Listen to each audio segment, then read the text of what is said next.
ರೈತರಿಗೆ ಸಿಹಿ ಸುದ್ದಿಯನ್ನ ನೀಡಿದೆ ವೆಂಕಟೇಶ್ವರ ಸಕ್ಕರೆ ಕಾರ್ಖಾನೆ. 1 ಟನ್ ಕಬ್ಬಿಗೆ 3,350 ರೂಪಾಯಿ ನೀಡ್ತೀವಿ ಅಂತ ಹೇಳಿ ಆದೇಶ ಮಾಡಿದೆ.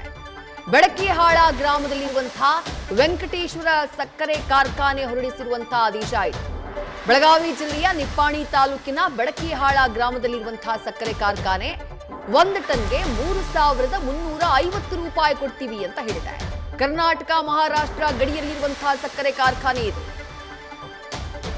ಮಹಾದೇವರಾವ್ ಮಹಾಡಿಕ್ ಅನ್ನೋರ ಕಾರ್ಖಾನೆ 1 ಟನ್ ಕಬ್ಬಿಗೆ 3,300 ರೂಪಾಯಿ ಕೊಡುವುದಕ್ಕೆ ರಾಜ್ಯ ಸರ್ಕಾರ ಸೂಚನೆಯನ್ನ ಕೊಟ್ಟಿತ್ತು. ರಾಜ್ಯ ಸರ್ಕಾರ ಹೇಳಿದ್ದಕ್ಕಿಂತ 50 ರೂಪಾಯಿ ಹೆಚ್ಚಿಗೆ ಕೊಡ್ತೀವಿ ನಾವು ಅಂತ ಹೇಳಿ ಆದೇಶವನ್ನ ಮಾಡಿದೆ, ಪ್ರಕಟಣೆಯನ್ನ ಹೊರಡಿಸಿದೆ. ವೆಂಕಟೇಶ್ವರ ಸಕ್ಕರೆ ಕಾರ್ಖಾನೆ ಆದೇಶದ ಪ್ರತಿಯನ್ನ ಗಮನಿಸ್ತಾ ಇದ್ದೀರಿ. ಬೆಳಗಾವಿಯಲ್ಲೇ ಇರುವಂತಹ ಸಕ್ಕರೆ ಕಾರ್ಖಾನೆ ಇದು. ನಿಪ್ಪಾಣಿ ತಾಲೂಕಿನ ಬೆಳಕಿಹಾಳ್ನಲ್ಲಿರುವಂತಹ ಸಕ್ಕರೆ ಕಾರ್ಖಾನೆ.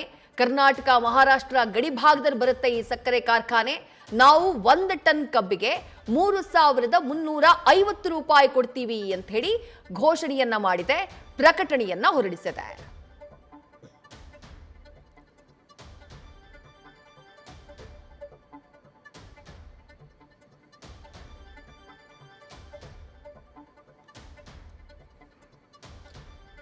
ಕಬ್ಬು ಬೆಳೆಗಾರರ ಹೋರಾಟದ ಕಿಚ್ಚು ಹೇಗಿತ್ತು ಅನ್ನುವುದನ್ನ ಕಳೆದ 9 ದಿನಗಳಲ್ಲಿ ರಾಜ್ಯ ನೋಡಿದೆ.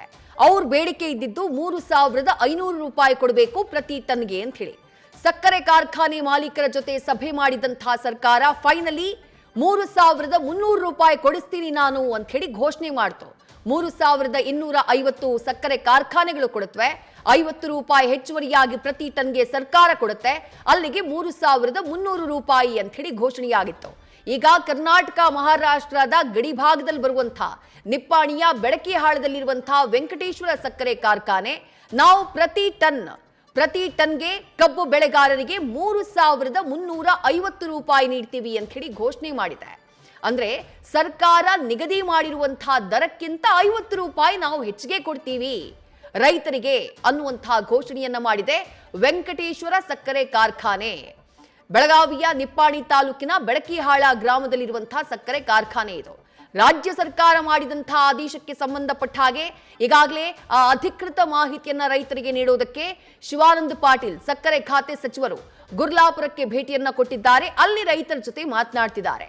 ಇದರ ಮಧ್ಯೆ ವೆಂಕಟೇಶ್ವರ ಸಕ್ಕರೆ ಕಾರ್ಖಾನೆ ಮಾಡಿರುವಂತಹ ಆದೇಶ ಈಗ ಬೆಳಕಿಗೆ ಬರ್ತಾ ಇದೆ, ಮಾಹಿತಿ ಸಿಗ್ತಾ ಇದೆ.